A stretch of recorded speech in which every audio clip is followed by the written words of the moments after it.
Ердөө ганц өнөд сонсоод үзээрэй. Үхлийн галзуу хулгана. Галзуу хулгана гэхээр галзуурсан хулгана биш, галзуу хулгана гэж роллер костерыг хэлтгийг мэдэх байх. Энэ дэлхий дээр суувал үхэх галзуу хулганыг зохиосон Литваны улсын Юлианес Урбанас гэх хүн байдаг ба уг хүн өмнө нь паркт ажиллаж байсан туршлагатаараа үндэслэж суувал заавалчгүй үхэх галзуу хулган зохиосон гэнэ.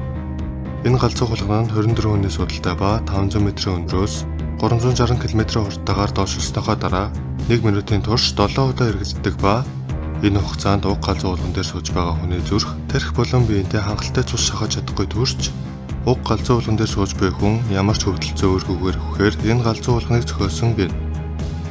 Юлианес Урбанас уг галзуу хулганыг цаазын ялтай эсвэл ямар ч хөвдөлтгүйгээр үххийг хүссэн хүмүүст зориулж зохиосон бөгөөд одоогоор энэ галзуу хулган баригдаагүй байгаа бөгөөд судалгаа болон хөгжүүлэлт хийгдэж байгаа гэнэ.